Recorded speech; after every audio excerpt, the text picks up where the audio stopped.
एक दिन सुरेश देर रात वीराना सड़क से गुजर रहा था। आज उसने ऑफिस में कुछ नहीं खाया था और भूखे पेट ही घर की ओर निकल पड़ा। कुछ घंटे गाड़ी चलाने के बाद उसे जोर की भूख लगने लगी। कुछ और दूर चलने के बाद अब सुरेश की हालत और ज़्यादा ख़राब होने लगी। बहुत तेज़ भूख के कारण अब तो उसकी आंखें सिर्फ खाना ही तलाश रही थीं। अब तो उसे गाड़ी चलाने के लिए ध्यान लगाने में भी मुश्किल होने लगी।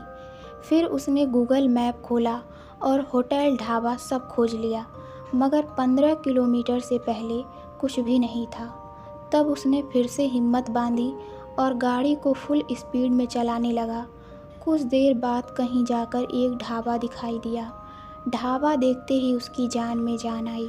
ढाबे पर पहुंचते ही ढाबे का मालिक बोला, आइए आइए साहब, बताइए क्या खाएंगे? मटर पनीर, छोले भटूरे, दाल चावल, पूड़ी कचौरी या मस्त लस्सी लेकर आऊं? सुरेश, भाई साहब जो भी अच्छा खाना बनाओ दे दो। ढाबा मालिक नौकर को खाना परोसने को कहता है। नौकर खाना लेकर सुरेश के सामने खाना रखकर जाने लगा। तभी सुरेश ने उसे आवाज़ दी, भाई पानी भी रख जाना। तभी वेटर पीछे मुड़कर गर्दन पूरी उल्टी घुमाकर कहता है, ठीक है साहब। तभी सुरेश ने चारों तरफ नज़र घुमाई। ढाबा पूरा खाली, सिर्फ मालिक और नौकर हैं। वहाँ टेबल एकदम गंदी, कमरे में भी मकड़ियों के जालों ने कब्जा कर रखा था। सुरेश बहुत डर गया। यह सब ढाबा मालिक देख रहा था। उसने तुरंत सुरेश को समझाया। मालिक ने कहा, यह भूतिया ढाबा नहीं है। इस रामू का तो हर बार यही नाटक होता है। असल में यह योगा बहुत ज़्यादा करता है। इसकी गर्दन लचीली है और देखो आज फिर से डरा दिया। इसको निकाल भी तो नहीं सकते। यहाँ वीराना जंगल में कोई काम भी तो करने नहीं आता। बाकी टेबल गंदा है क्योंकि ज़्यादा लोग आते नहीं यहाँ। हालांकि लोग कहते ज़रूर हैं इस रास्ते पर होटल ढाबा बहुत चलता है, मगर असल में लोग यहाँ आते ही नहीं, गाड़ियाँ धूल उड़ाते निकल जाती हैं।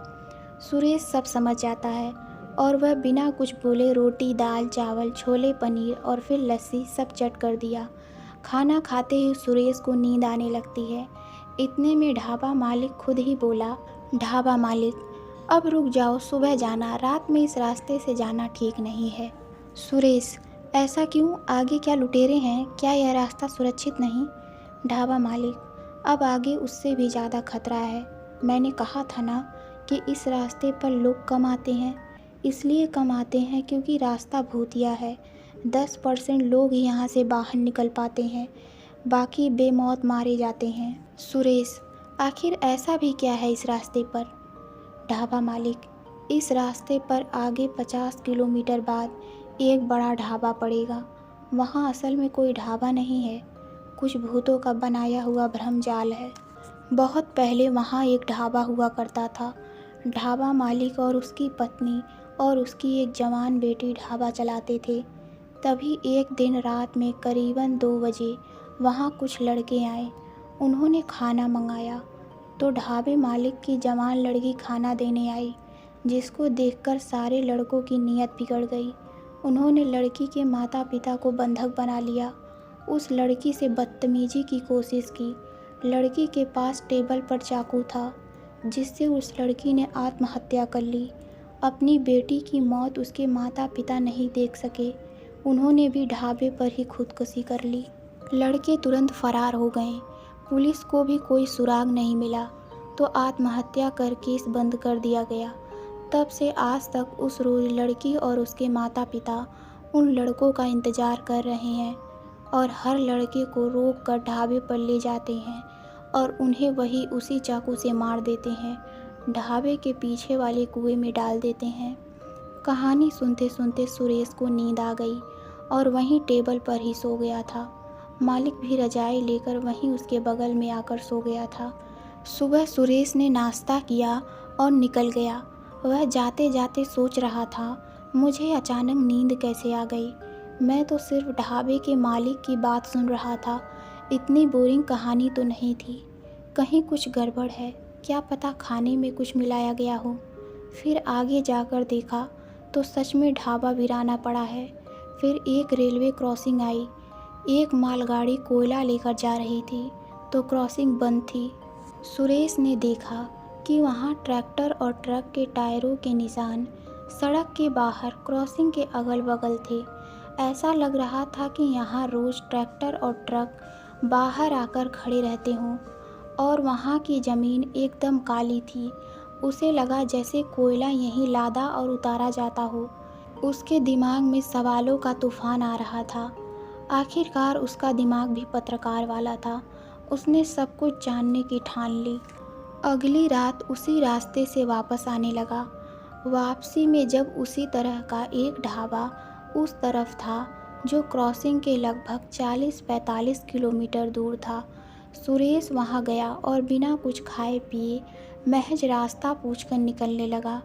तो ढाबे के मालिक ने भी वही कहानी सुनाई और सुरेश को रोकने की कोशिश की। बेटा, बड़ों की बात मानो, यहाँ रास्ता रात में जाने लायक नहीं है। रास्ते में भूतिया ढाबा है जो ज़बरदस्ती तुम्हें खींच ले जाएंगे और फिर तुम कभी वापस नहीं आओगे। सुरेश: चाचा जी, मैं नहीं रुक सकता। मेरी माँ की तबीयत ठीक नहीं है और माँ के लिए तो मैं सबको भूत बना सकता हूँ और ज़रूरत पड़ने पर भूतों से लड़ भी सकता हूँ। इतना कहकर सुरेश अपनी कार से आगे निकल गया। 10 किलोमीटर ही चला होगा कि रास्ते में खून के निशान मिलने लगे, जिसमें एक पैर आगे की तरफ जा रहा था तो एक उल्टा था। यह देखकर सुरेश डर गया और फिर गाड़ी की स्पीड बढ़ा दी। कुछ दूर जाने पर खून के निशान तो बंद हो गए, लेकिन खंभे पर लगी लाइट चालू बंद होने लगी और फिर बंद ही हो गई। अब सुरेश को गाड़ी की स्पीड धीमी करनी पड़ी। अचानक रास्ते में बैरिकेड आ गया जिस पर लिखा था, आगे सड़क पर काम चल रहा है, कृपया यहाँ से मार्ग बदले। और कुछ दूर आगे चलने पर अजीबोगरीब लोग हवा में उड़ रहे थे। उनके हाथों में हल और सड़क में काम आने वाले औजार थे, जिसके बाद सुरेश को लगा कि शायद उसे ढाबा मालिक की बात मान लेनी चाहिए थी। सुरेश ने गाड़ी पीछे की, लेकिन सुरेश को लगा जैसे किसी ने उसकी गाड़ी को पकड़ ली है। उसने गाड़ी और स्पीड से चलाना शुरू कर दिया। 10-12 किलोमीटर बाद उसने बगल में ढाबा देखा। काफ़ी चहल पहल थी, वहाँ बहुत सारे लोग थे। ऐसा लग नहीं रहा था कि यह भूतिया ढाबा होगा। सुरेश ने गाड़ी रोकी और वहाँ ढाबे में गया। उसके अंदर जाते ही तुरंत दरवाज़ा अपने आप बंद हो गया। बत्ती बंद हो गई। किसी ने फ़ोन टॉर्च ऑन किया और फिर सुरेश ने जो देखा वह हैरान करने वाला था। सुरेश ने देखा कि कमरे में बहुत सारे लोग उड़ रहे हैं। उसके केंद्र में एक लड़की और उसके माता पिता हैं और आसपास कुछ लड़के हैं जिनको लड़की चाकू मार रही है। मगर यह देखकर ना जाने सुरेश डरा क्यों नहीं। उसने मोबाइल से सब रिकॉर्ड करना चाहा। तभी पीछे से उसके सिर में किसी ने तेज़ी से मार दिया। वह बेहोश होने लगा, मगर उससे पहले उसने मोबाइल में एक बटन दबा दिया और फिर बेहोश हो गया। आधे घंटे के अंदर वहाँ पुलिस की बड़ी बड़ी गाड़ी आ गई। उन्होंने सुरेश को उठाया और एम्बुलेंस से हॉस्पिटल भेज दिया। पुलिस वाले अपने टॉर्च लाइट से लोगों की खोज करने लग गए। ऊपर लोग अभी भी उड़ रहे थे और उनमें टॉर्च की लाइट आर पार हो रही थी। इतनी देर में किसी पुलिस वाले को लाइट बटन मिल गई। उसने तुरंत लाइट चालू कर दी। सारे भूत गायब हो गए। कमरे के बीच में एक 3D प्रोजेक्टर पड़ा हुआ था। पुलिस ऑफिसर ने सब सील कर लिया और कमरे में खोजबीन करने पर ढाबा मालिक और उसके नौकर पकड़े गए। उनके पास से शमशान से लाए हुए कंकाल और कुछ मुर्दों की खोपड़ियाँ भी बरामद हुई। पुलिस ने सभी को गिरफ्तार कर लिया। अगले दिन हॉस्पिटल में सुरेश को मीडिया वालों के कैमरे ने घेर रखा था। एक पत्रकार ने सवाल किया, सर, आपको कैसे पता चला कि भूतिया ढाबा के नाम पर स्कैम चल रहा है? आपने कैसे इसका पर्दाफाश किया? सुरेश: जब मैंने उस दिन वो मालगाड़ी देखी थी तभी मुझे समझ आ गया था। फिर मैंने अपने मित्र रमेश से बोला, वह पुलिस में बड़ा ऑफिसर है। तब हमने मिलकर एक योजना बनाई जिसमें एक तरफ से वह अपनी टीम लेकर आ रहा था और दूसरी तरफ से मैंने अपने मोबाइल का लोकेशन ऑन कर दिया था। मैं जहाँ जहाँ जा रहा था सब कंट्रोल रूम से मॉनिटर किया जा रहा था। इधर से कोयला चोरी करते हुए रंगे हाथ पकड़े गए और यह लोग इतना चालाक है कि लोगों को पहले ही खाने में नींद की दवाई देते थे और अगर कोई आ जाए तो प्रोजेक्टर लगाकर लोगों को डराते थे, जिससे कोई बच नहीं पाता था। सुरेश की इस बहादुरी के लिए 1 लाख रुपए का इनाम दिया जाता है। तो दोस्तों, आपको यह कहानी कैसी लगी हमें कमेंट में ज़रूर बताइए। धन्यवाद।